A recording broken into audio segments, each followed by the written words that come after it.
right. Laws of Pesach. So when it comes to laws of Pesach, we're generally going to break it up into two different categories. There is break it down into more, but in general, we're going to break it down into two different categories. On the one hand, we have the prohibitions of chametz, dealing with chametz and getting rid of chametz and not eating chametz and eating matzah, what you are allowed to eat, what you're not allowed to eat. And then on top of that, we also have the laws of the Seder itself. How much matzah do we have to have? How much mar do we have to have? And all those laws. So what I'd like to do is we have 3 weeks coming to Pesach, coming up for Pesach. So maybe what we'll try to do is this week we'll discuss the laws of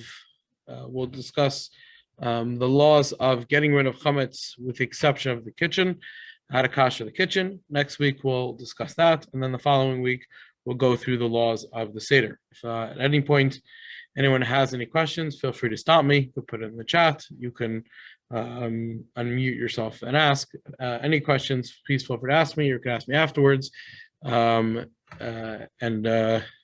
anything I don't cover, please feel free to ask, and I will do my best to get an answer to you. Okay. So first, I think it's important to understand that when we're talking about chametz, so on the surface, chametz just seems like something that you're not allowed to eat, and we have laws of kashrus. We have laws of things you're not allowed to eat, and are we really going to look at chametz as any different? And if so, why? So the answer is yes. We do look at chametz very differently than other prohibitions. The reason for that is because meaning the Torah looks at chametz differently. The Torah gives us different laws for chametz than other prohibited foods. And the reason why the Torah does that is because since chametz is something that we eat the entire year, where we run a greater risk of not eating it, of making a mistake on Pesach, and therefore we have to be extra strict. Meaning, when it comes to not kosher meats, when it comes to mixing milk and meat, as much as we do make mistakes with that, but it's something that we're used to. It's something that we have to deal with the whole year. When it comes to chametz, last week I was eating challah at my Shabbos meal, my delicious challah, and it was 100% permitted as a mitzvah. And this week it's prohibited. So because we're so used to eating it, therefore both the Torah and Chazal, we'll see, went above and beyond, or they put in extra stringencies to make sure that we don't violate this prohibition.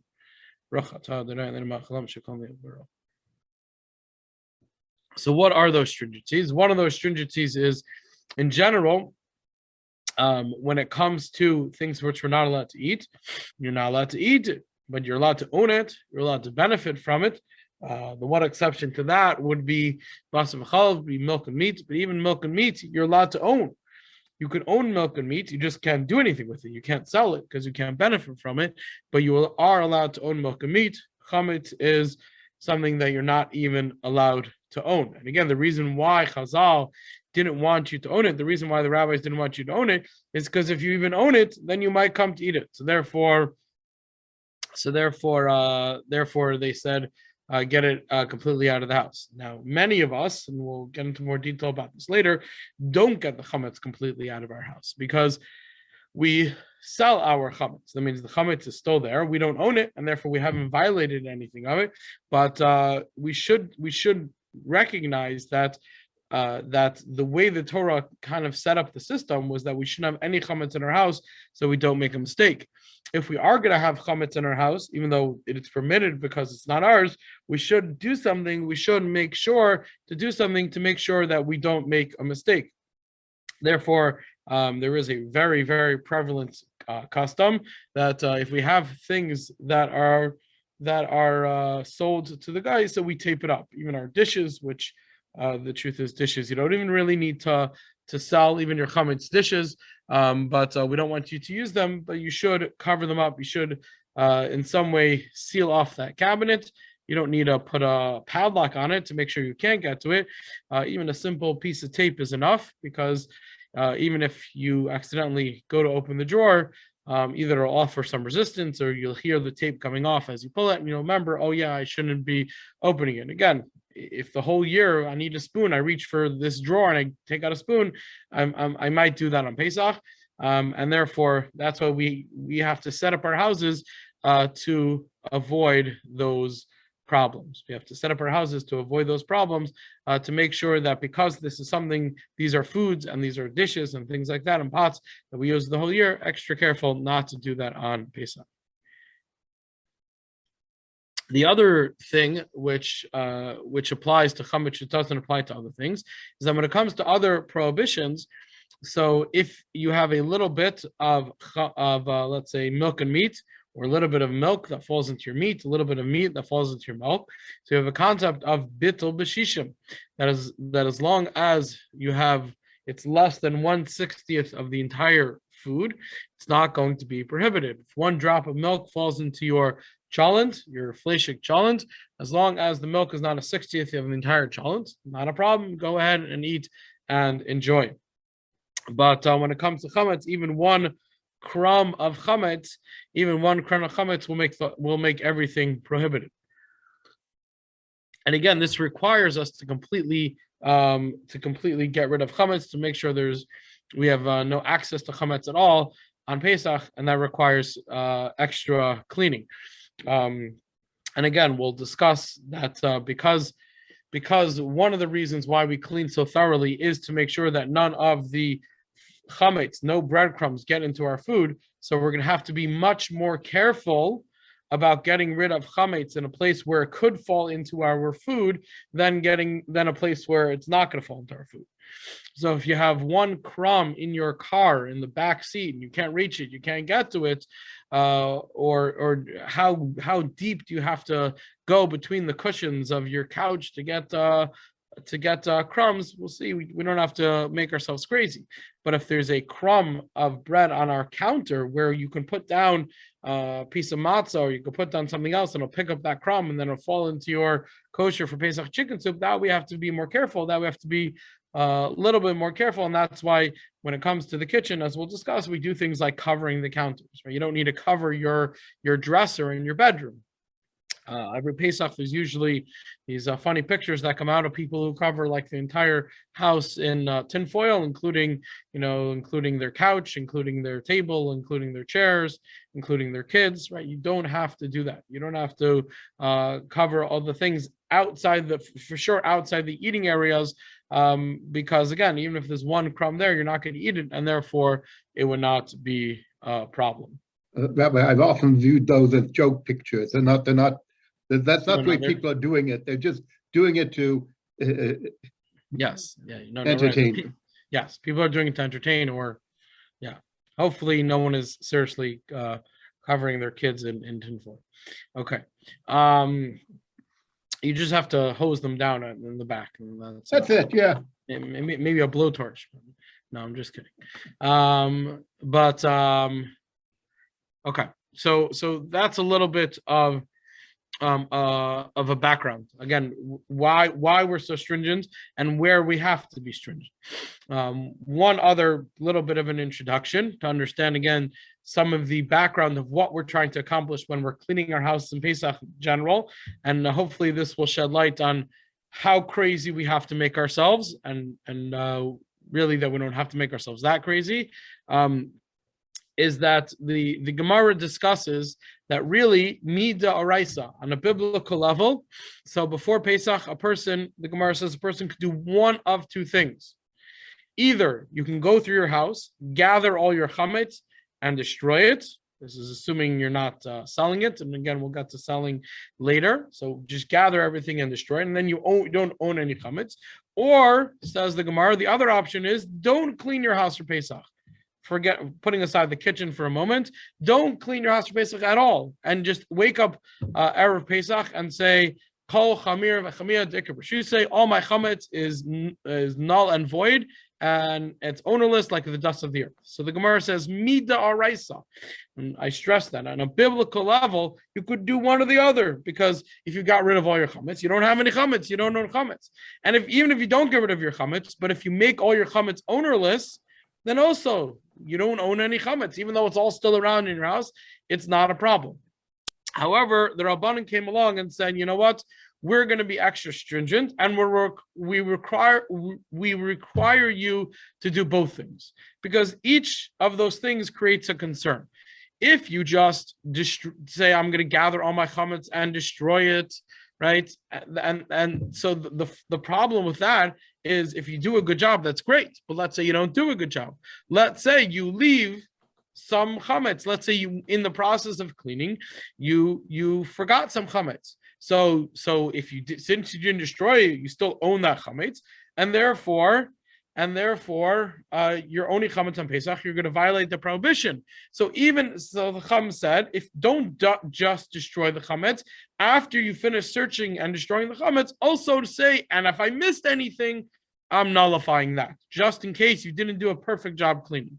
Well, why don't I just nullify my chametz? Why don't I just say it's ownerless, and then I don't have to destroy it, right? That sounds like a much easier thing. We don't have to spend the whole month before Pesach cleaning our house for Pesach. Let's just wake up in the morning and nullify it. Says the Gemara, that doesn't work either, because if your house is filled with chametz, and you say, I'm nullifying all my chametz, so we're afraid that you're going to say, yeah, but you know what? That chocolate cake in the freezer, right? That delicious chocolate cake, even though I nullified it, well, maybe I didn't really mean it. I really would love to have that after Pesach. Or that bottle of whiskey, that $300 bottle of whiskey that I have in my cabinet, maybe I didn't really mean to nullify that. So therefore, the Chachamim came along and they said, you know what? Get rid of all the chametz and nullify it. So therefore, if you're getting rid of all the chametz, even if you don't do a perfect job, chances are you're not going to leave a full chocolate cake in the freezer that you're not going to nullify, right? You're not going to make a huge mistake. So destroy all of it. Try to get rid of all of it. But just in case you missed anything, then you nullify it. So therefore, midrabanan that we have to do both. Now we really go one step further, and we sell our chametz as well. Most people sell the chametz. Highly recommended to sell your chametz, right? Now, technically, if you feel like you've destroyed all your chametz, technically you don't have to, especially because you're destroying whatever you think you have or getting rid of whatever you think you have, and then you're nullifying the rest. So technically, you don't have to sell your chametz. You could get destroyed, but some people don't want to get rid of your chametz. You could have a large amount of chametz in your freezer, in your fridge, in your cabinets, right? Especially since the times of the Gemara, our ways of preserving chametz have greatly improved, and therefore we could have things in freezers. We have things with preservatives that will last for a long period of time, will last over Pesach. So therefore, we don't want to just get rid of everything. We'd rather save it for after Pesach. So therefore, we sell chametz as well, and this is a way of being able to keep it after Pesach, but I don't own it. Even if a person doesn't do that, and some people don't sell actual chametz, they try to get rid of everything. They try to get everything out of the house before Pesach. But even so, I think it's still a good idea to sell the chametz, just in case I missed anything. It's another level of protection. And again, like we said, we take chametz very seriously. So now we have three levels of three things we're doing. We're destroying whatever we think we have. We're nullifying the rest. And just in case we missed anything, and maybe we didn't fully nullify everything, we didn't fully have in mind that we want to make everything ownerless, we'll go a third level and we'll sell whatever we have left.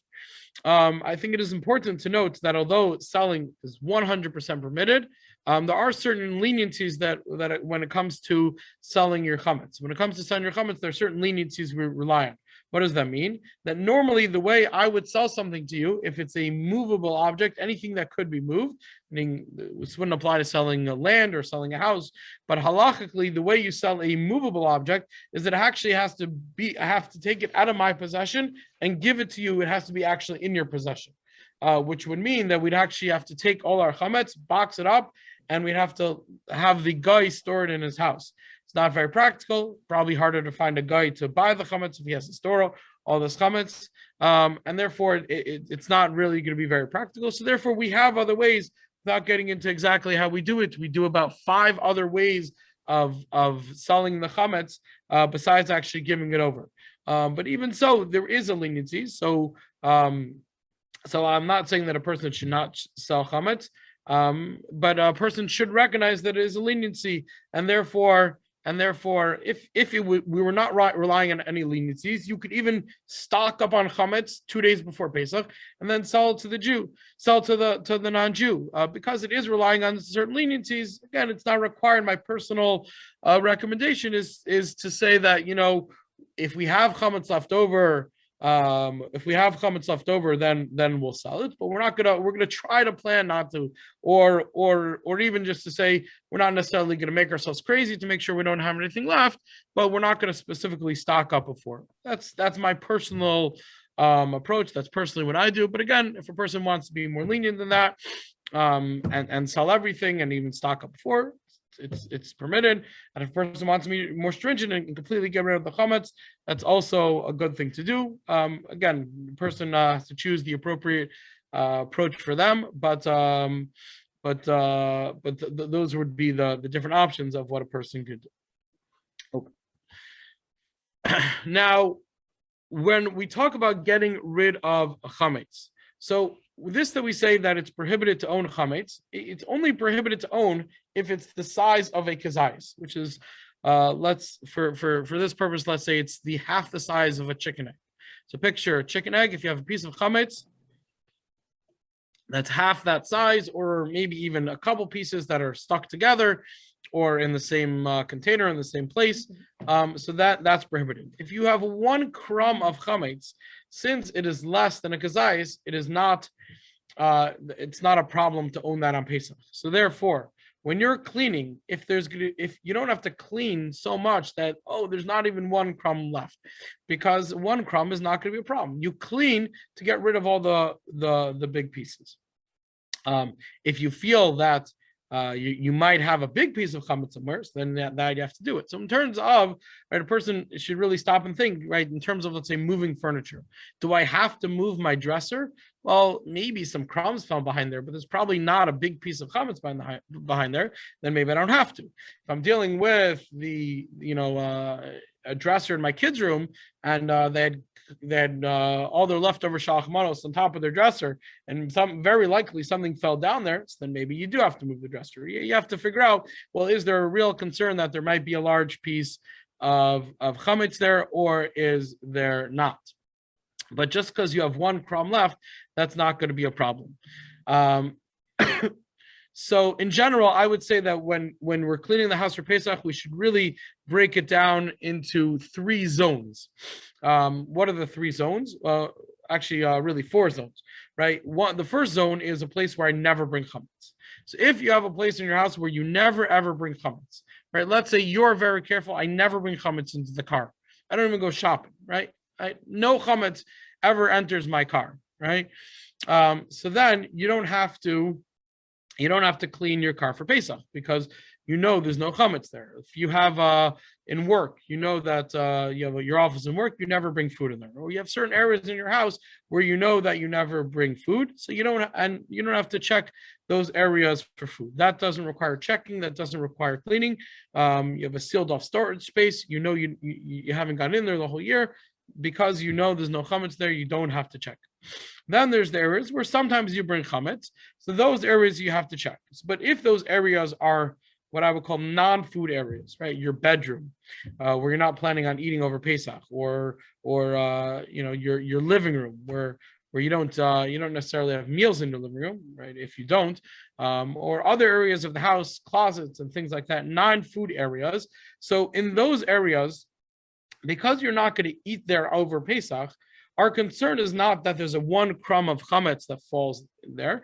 Our concern is that maybe there's a large piece of chametz, and you're owning the chametz. There, the problem is owning a large piece of chametz. So there, so when you're cleaning, for example, your bedroom, right? You want to, even if you're not careful, meaning even if you do bring food into your bedroom, you eat sometimes in your bedroom. What you're looking to do is you're looking for large pieces of chametz. So as long as you clean your room. The room is clean, and you go through it and you mop and vacuum. Normal mopping and vacuuming. You don't have to sit there and scrub the floors. You don't have to, steam the carpets. Normal cleaning that you go throughout the house, bedroom to bedroom. Then that covers it, right? Without making yourself crazy. I've heard stories of people who someone told me when he was a little boy, his mother used to make him with a toothbrush scrub the baseboards of the house. So the Ramad does say that any stringency for Pesach we don't put down. So we're not going to put that down. We're not going to say that it's wrong, but it's definitely not necessary. It's definitely not something that's required. So when it comes to all the non-food areas, you're making sure it's clean, right? Just like if you were cleaning a room for a guest who's coming, you'd make sure everything was off the floor, everything was right, everything the bed was clear, the carpets, right, where the floor is generally clean. You sweep the floor or you vacuum the floor. You do a regular cleaning of that room, that's going to be okay. In terms of the drawers, if you keep food in the drawers, or you might have sometimes put food in the drawers, so then you quickly go through, you search the drawers. You don't have to empty out every drawer and vacuum it out, or take a toothpick and get all the crumbs from maybe there's dirt, which may be a crumb from the corner. It's completely not necessary. Again, what we're trying to do is remove big pieces of chametz. So when it comes to the rest of the house, besides the areas where you plan on eating on Pesach, so all you need to do is go through, you mop, you vacuum, you clean those rooms, you make sure they're clean. If you have to quickly search through the drawers, you do that.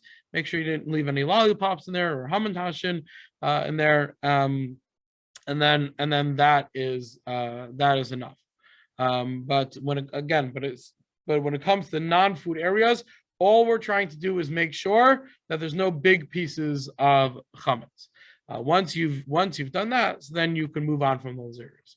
Now, when it comes to the areas where you're actually the food areas, so the food areas are the areas where you eat, and then there's the areas where you're going to cook. So cooking, we'll discuss. There we have to kasher everything, and as we'll discuss, you have to cover everything. That's a whole separate discussion. But in terms of the food areas where you're going to eat, so there we do have to be a little bit more careful, because there we're not only dealing with the problem of having major pieces of chametz, but if you have chametz on your dining room table, even if it's just a crumb, well, if that crumb remains there on Pesach and then it ends up in your chicken soup on Pesach, so then even if it's one crumb, it's going to be a problem.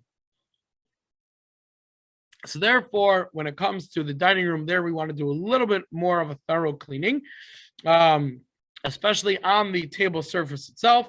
We want to make sure that's completely clean. Some people also like to clean the chairs as well. It's probably not even really necessary, unless, you have to picture scenarios in your head, right? If a piece of food would drop on the floor and there may have been crumbs in the bottom of the chair, and if there's crumbs in the bottom of the chair, you may eat something off the floor. We won't judge anybody. 5-second rule. So then that is something legitimately you should be concerned of, if there's actually going to be crumbs on the floor. But for sure, all the surfaces, all the tables should be very clean, and it's recommended to really go a step farther as well and to actually cover the table in case you missed a crumb. Well, there's actually two reasons to that. One is in case you missed a crumb, so we want to make sure that crumb does not end up in your food. And then the second reason to cover the table is because if the table itself, if you ever dropped, let's say, a hot piece of bread on the table, so now the table absorbs the taste of the bread. And then if you would drop a hot piece of matzah or a hot piece of food on that same spot on the table on Pesach, so now, even though it has been used for 24 hours, which is something we normally say will make it that the food is not prohibited, but when it comes to Pesach, we don't rely on that, and therefore that could be a problem. So it is recommended that you completely cover your table, right, kitchen table, dining room table, wherever you're planning on eating, to completely cover it. It's even recommended to double cover it. Maybe it's probably not completely necessary to double cover it, but if you double cover it, then you know you're covered. First of all, even if one cover rips, you have a second covering, and then even if there would have been some hot food on the table, or you spill some hot food onto the tablecloth, anytime there's a double covering, then it's not the anything that was on the table is not going to be able to get through to the food, so therefore that will not be a problem. And how you double cover it, so everyone has their own way of doing it. If you take I think the easiest way that I can think of is if you take two disposable plastic tablecloths and you put two down and you just tape them down to the table and you leave them there the whole Pesach, and then on top of that you put your regular Shabbos or Yom Tov table, however you want to do it. So that'll get you completely covered. But again, there's different ways to do it. People have shelving paper that they like to put down on the tables, or other things. Again, there's no right or wrong way to do it, as long as again, it's recommended to double cover it. As long as you double cover the dining room table, then you're going to be covered. Also, if you have to look at your dining room situation, where you eat. If you have areas where you keep food in your dining room, you also want to make sure that those are completely sealed off, completely covered. You don't want any food that was in there to fall out, or you don't want you don't want any food that could have been there to come onto the eating surfaces. So you want to make sure with that.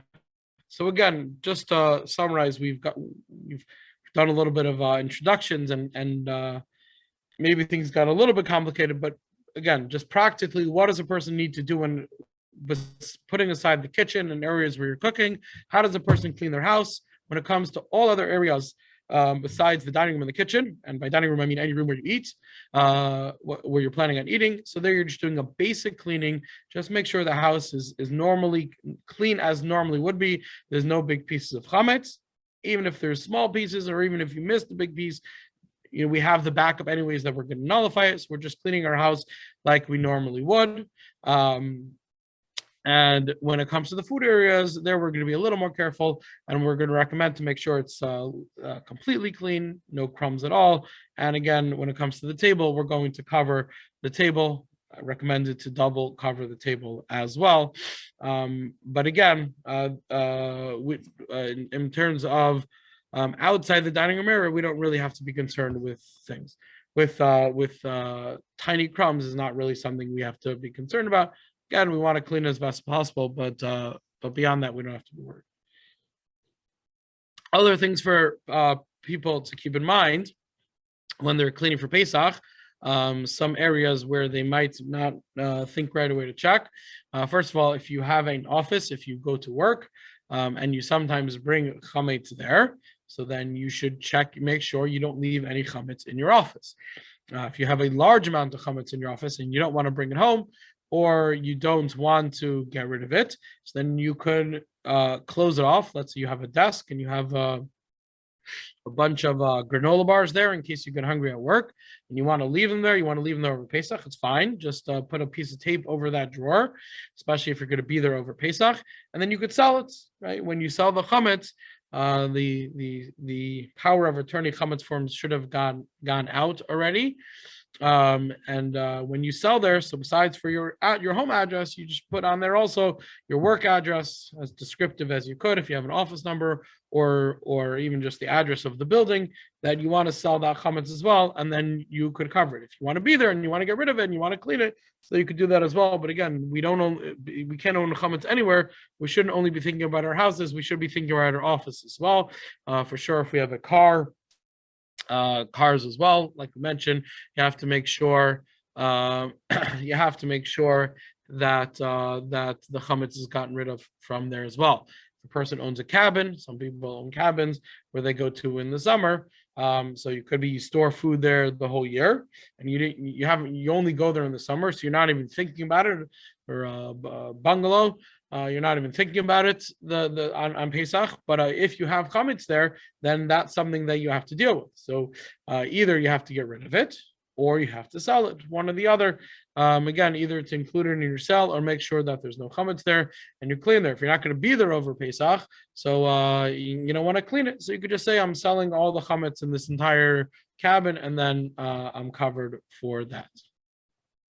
Okay. There's a number of, we'll just end quickly with this. That there's a number of non-food items that that we may have to be concerned about as well. We might not necessarily think about. So first of all, I recommend we have here the COR puts out something called the Kosher Corner, their Pesach guide. There's many organizations do. The OU does, the Chavkei does, Starkey does, and in there they give a lot of, they go through a lot of different things. I highly recommend getting one. We have some here at the show. If anyone needs one, happy to drop one off. But just to quickly go through some of the potential problems. Again, they go through it in great detail. I highly suggest going through it, but just some things which you may not think about. So first, when it comes to medicines, I don't want to really get into a lot of detail because each situation is different and therefore needs to be judged on its own merits. Meaning, if someone's on, let's say, heart medication, we're not going to say, oh, well, it's chametz, so therefore don't have it on Pesach, and good luck for that week, right? Obviously, we have to take that more seriously, and we'll have to come up with some solutions. When it comes to medicines, there are different opinions, and depending on the situation, there definitely is room to be lenient with a lot of medications. But in general, just when deciding what we're going to do with medications, it's important to ask three questions. First of all, we have to ask ourselves, is this chametz or not? Right? Does this medicine contain chametz? And there's been a tremendous amount of research done into medications, which ones do have chametz, which ones don't have chametz. So therefore, for almost all medications, we have a pretty good idea of what they are. So we have to ask ourselves, is it good, completely kosher for Pesach? Or maybe there's chametz, or maybe there's kitnios. Maybe there's kitnios. A lot of times there is kitnios, corn, some kind of corn-derived thing in the pills, or other possible kitnios. So therefore, if it's just kitnios, so then there's more room to be lenient. Second question we have to ask ourselves is, even if there is some chametz or some kitnios, well, is this edible? If it's completely non-edible, so then although you are putting it into your body, so it's a little bit more complicated than that. But if it's completely not edible, so then anyways, it cannot be a problem. And then the third question we need to ask ourselves, like I mentioned before, is how necessary is it, right? If it's something which is not really necessary and it's chametz, so maybe it is edible, maybe it's not, maybe it's just better to avoid it. But if it's something which is completely unnecessary, so then again, we'll have to come up with a solution what to do over Pesach. So again, those are the three questions when it comes to medication we need to ask. And if anyone has specific questions, please feel free to reach out to me and we will come figure out what exactly to do.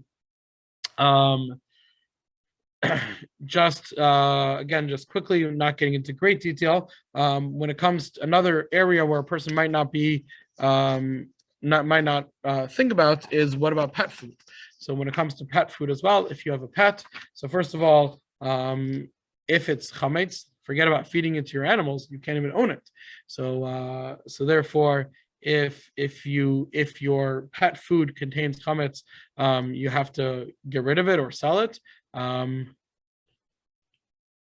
If it contains kitnios, if it only contains kitnios, then you're allowed to own kitnios and you're allowed to benefit from kitnios. Someone just asked me about feeding their hamster sunflower seeds. So that's okay, because sunflower seeds are kitnios, but you're allowed to benefit and you're allowed to own it. So it's not a problem at all. And therefore, that would, if it's only kitnios, that would be okay. And then that would be okay. And then if not, so then you have to find a kosher for Pesach solution, depending on the animal. Could be there are some easier things to get. Sometimes certain animals are harder to feed. Sometimes you have to speak to your vet because you have to kind of wean the animal off the regular food, and you have to get them onto the Pesach food. So it is something you don't want to wait till the last minute to think about. But again, a person should investigate if they have pets.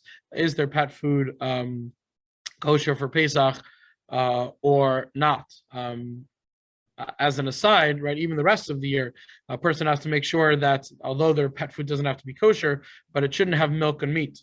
If it has milk and meat, you're not allowed to benefit from that, and that would you not be able to feed that to your animals. So that's something in general that a person has to be careful about.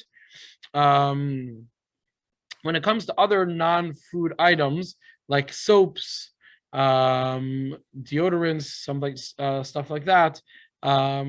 So again, there we have to ask ourselves: is there chametz in here? If there is chametz, is it edible? But in general, again, I highly suggest getting the CR book because they go through a lot of specifics. But again, just in general, for things that are not used for food, so then there's definitely room to be a little bit more lenient, or things you don't put in your mouth.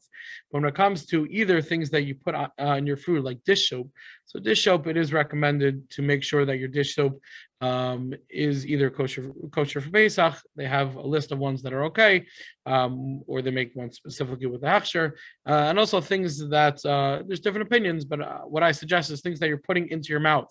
So that would be toothpaste or mouthwash. Most of the major brands are not a problem, so it's not so that would be okay.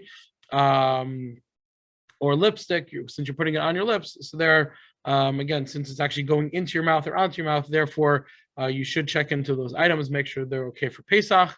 Parchment paper is another big thing that comes up. It could sometimes, the wax it sometimes has on it could sometimes be problematic. So you want to make sure that that's not okay. And finally, this is an issue that's been come up the last couple years about plates, about disposable plates. So if you have plastic plates, plastic disposable plates, it's not going to be a problem. Some of the paper plates, so there's two types of paper plates. There's ones that are a little thicker and you can feel they have like a little bit of coating. Those are not a problem either. The non-coated ones, so sometimes they put a little bit of starch in between the plates so that they don't stick. And therefore, what the COR recommends is that for non-coated paper plates, either not to use them, or if you're going to use them, you shouldn't use them for hot or wet food on Pesach, since we don't know what the starch they uses, and it could be possibly kitnios. So it's not a problem to own, but you don't want it to get absorbed into your food, and therefore they recommend not using those. Again, there is more to cover, but I think we'll call it a night for today. If anyone has specific questions about things we discussed, about things we didn't discuss, please feel free to reach out, and I will get back to you as soon as I can. Thank you very much. Thank you, Rabbi.